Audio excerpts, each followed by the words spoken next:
भारत की तस्वीर सच ही मिशन है। नमस्कार, भारत की तस्वीर में आपका स्वागत है। भारत की तस्वीर में हमारे साथ मंत्री हैं दया शंकर दयालु गुरु, जिन्हें कहा जाता है बनारस के। आप बड़े ही दयालु हैं। मैं पहली बात तो ये कहूँगा क्योंकि मैं इनसे मिला हूँ, आज पहली बार मिलने का मौका मिला है क्योंकि मैं बाहर मुंबई दिल्ली ज़्यादा रहा हूँ।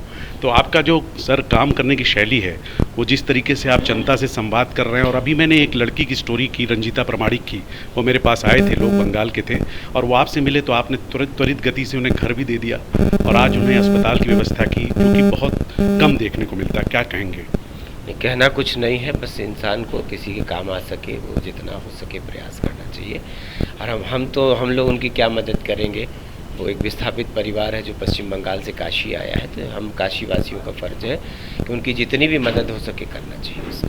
और आपने वो किया, कर रहे हैं, आगे भी करते रहेंगे। हमारे चैनल ने भी सहयोग किया उन्हें अपनी तरफ से, जो हो सकता था उसके आपका भी सहयोग मिल गया है। हम आपसे सवाल करेंगे, इसमें बाढ़ की स्थिति है, कल मुख्यमंत्री योगी आदित्यनाथ भी आए हुए थे, कहाँ तक की स्थिति पहुंची? हालांकि बाढ़ का स्तर अब घट रहा है, बहुत तेज़ी से पानी कम हो रहा है। महाराज जी के कदम काशी में पड़े और देखिए माँ गंगा का घटाव शुरू हो गया है। और इस बार प्रशासन ने बहुत अच्छी तैयारियाँ की थी। किसी भी एक व्यक्ति ने कोई शिकायत करते हुए नहीं मिला। नगमा की बस्तियों में वो गए, गलियों में गए, वहाँ के बाढ़ पीड़ित जो कैंप लगा था 80 पे, वहाँ भी गए। वो हर व्यक्ति संतुष्ट था। खाना पीना, सारी राहत सामग्री हमारे सारे जनप्रतिनिधियों ने भी अपने अपने इलाके में बांटा है। सामग्री लगातार बढ़ रही है। प्रशासन की तरफ से भी जितनी नावों की व्यवस्था हो, कैंपों की व्यवस्था हो, कैंपों में मुख्यमंत्री जी भी गए। तो इस बार काशी की तैयारियां ऐसी थी कि किसी काशी के किसी नागरिक को बाढ़ से किसी तरह की असुविधा नहीं हुई। सुरक्षित कैंपों में परिवार रह रहे हैं, यहाँ तक कि उनके बच्चे भी स्कूल तक जा पा रहे हैं। तो ये कहीं ना कहीं से बहुत बड़ी उपलब्धि थी। किसी ने शिकायत, एक शब्द किसी ने आज तक कहीं कहा नहीं, सिर्फ इसलिए कि इस बार की तैयारियां बहुत फुल प्रूफ थी। और आने वाले कल के लिए उन्होंने आगाह भी किया है कि बनारस में जो बाढ़ आती है वो 15 सितंबर तक उसकी बॉर्डर लाइन है, तो अपनी तैयारियों को आप यहीं रोकेंगे नहीं। बाढ़ उतरने के बावजूद प्रशासन हमेशा सतर्क रहेगा।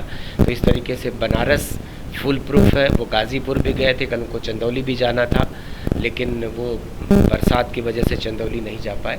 तो बनारस कल बहुत संतुष्ट था। महाराज जी के दौरे के बाद तो जो गति थी वो और तीव्र हो जाएगी। बनारस प्रधानमंत्री नरेंद्र मोदी का संसदीय क्षेत्र और योगी आदित्यनाथ की विशेष नज़र है।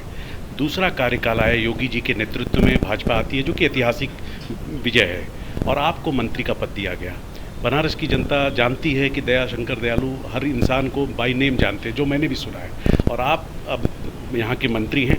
किस तरीके से कार्य चल रहा है और क्या कुछ योजनाएं हैं? देखिए, काशी को तो जैसे पर लग गए हैं। आपने देखा होगा कि वही काशी है। हज़ारों वर्ष से काशी कैसे उपेक्षित थी। आज हमारे मंदिर, बाबा का कॉरिडोर, भव्य कॉरिडोर बन के खड़ा है। माँ गंगा स्वच्छ हो गई। हमारे सारे सीवेज को अलग अलग तरीके से डाइवर्ट कर दिया गया। गंगा में सीवेज 9 के बराबर गिर रहा है। अस्पताल, सड़क, पुल, स्वास्थ्य, बनारस को जैसे आपने रिंग रोड देखा, रिंग रोड पर चलने के बाद लगता है कि ये काशी नहीं है, ये दुनिया की किसी बहुत शानदार सड़क पे सब लोग चल रहे हैं। तो काशी को जिस तरीके से नरेंद्र मोदी जी के आने के बाद विकास की गंगा यहाँ बह रही है। आने वाले दिनों में और भी जो काम रुके पड़े हैं, 500 बेड का कैंसर का हॉस्पिटल 2 जगहों पे चल रहा है। तो मुझको लगता है कि कोई ऐसी विधा जीवन की नहीं है जो मानव जीवन को सहूलियतें दे सके, काशी के नागरिकों का जीवन स्तर उच्चतम लेवल पे ले जा सके। हमारी सड़कें, हमारी गलियां, स्मार्ट सिटी के तहत शहर की गलियां एकदम से चमक रही हैं, बिजली के तार अंडरग्राउंड हो रहे हैं। मतलब योजनाओं की असीमित संख्या है।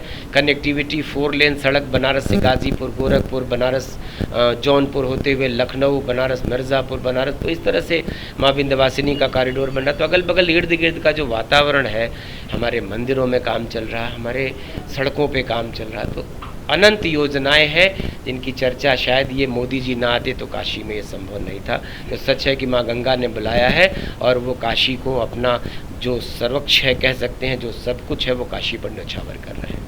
आखिरी सवाल, इस बार सावन में ऐतिहासिक लोगों ने दर्शन किया, रिकॉर्ड टूट गए, तो ये काशी विश्वनाथ कॉरिडोर की महिमा है, प्रधानमंत्री मोदी की जो कार्यशैली है वो है, और ऐसा लग रहा है कि काशी की तरफ लोग चले आ रहे हैं। देखिए, 12 ज्योतिर्लिंग में काशी सबसे अद्भुत है, अनोखी है।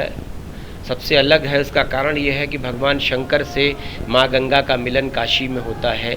इसके सिवा हमारे 12 ज्योतिर्लिंग में कहीं भी माँ गंगा उनके साथ नहीं है, जबकि उनका अवतरण ही भगवान शंकर की जटाओं से ही वो होती हुई धरती पे आई हैं। तो ये एक संयोग है। भगवान का ज्योतिर्लिंग वो सबसे महत्वपूर्ण माना जाता है, देवादिदेव महादेव जिनको आप कहते हैं, तो भगवान शंकर की नगरी है। और शंकर की नगरी को जब आए नरेंद्र मोदी जी, काशी के सांसद बने, देश के प्रधानमंत्री बने, तो उनका जो सपना था कि बाबा की वो तंग गलियां जहां से लोगों को गुजरने में, आने जाने में परेशानियां हुआ करती थी, तो उन्होंने एक जो कॉरिडोर का निर्माण किया। उसके बाद आपने देखा कि 1000 नहीं, लाख नहीं, 5-5, 6-6 लाख लोग एक सावन के सोमवार को दर्शन किए। अब तक 60 से 70 लाख लोग सावन से अब तक इन महीनों में, अगस्त महीने में दर्शन कर चुके।